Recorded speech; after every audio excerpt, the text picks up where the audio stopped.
Matindi ito, isang player ng Ginebra ipinalit at yung kapalit nilagay na sa lineup. Kondisyon at legit na malakas na magaling pa.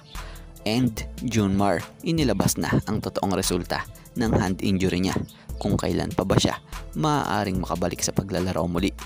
Yari ang SMB, another injury player na naman to sa team nila. Yan nga ang ating mga tatalakayin.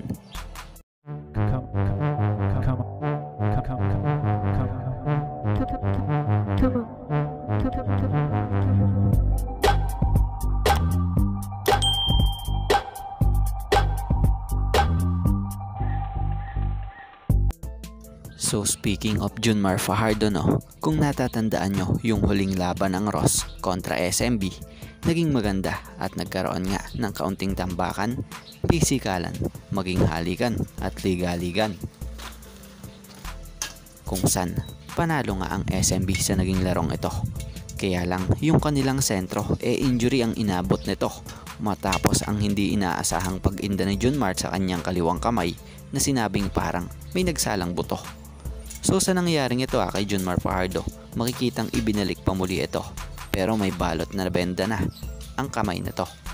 So after nang naging larong ito nabalitaan pa nga nating ayon kay Junmar na wala nga raw ito malayo sa bituka. Hindi nga rin naman raw ito siguro major injury. Pero nito lang nang ipacheck na talaga lumabas na ang totoong resulta ng injury sa kaliwang kamay niya. At iyon nga, batay nga sa nakalap nating impormasyon, si Junmar ay nagsuffered metacarpal fracture.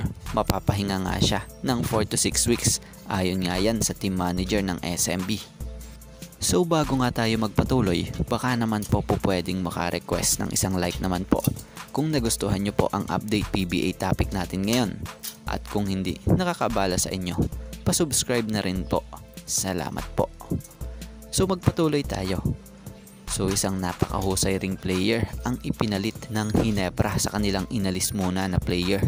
So alam naman natin na ini-activate na ng Barangay Ginebra sa LA Tenorio at yung Aljon Mariano is relegated to unrestricted free agent list. So sayang din yung Mariano kung healthy lang ito, malaki rin ang may tutulong nito sa Ginebra. Dahil ito yung klase ng player na kahit 6'3" ang height pero ang laro naman niya pang 6'9" pagdating sa loob ng court. Magaling yan dumepensa na kahit import, kaya niyang ang depensahan. May tira din sa labas, kaya malakas ang naging tiwala at malaki ang naging tiwala dito ni Coach Tim noon nung healthy pa ito at hindi injury nung panahon noon. So sana makabalik si Aljon sa Barangay Ginebra ngayong nalagay ito sa UFA. Dahil all out kasi din to sa laro itong player na to at marami na ring naitulong sa Ginebra lalo na sa mga kampyonato. About naman kay LA Tenorio na pumalit sa pwesto niya, good news naman to dahil isa ito sa pansin nating kailangan pa rin talaga ng Ginebra ngayon. Siya kasi yung player na kayang magpakalma ng teammates sa oras na natataranta ang laro nila. Magaling sa LA at siya nga kasi yung tipo ng leader ng team na sanay sa mga sitwasyong kakaiba. So ito nga lang po muna mga ka-teammate ang ating sports pasada.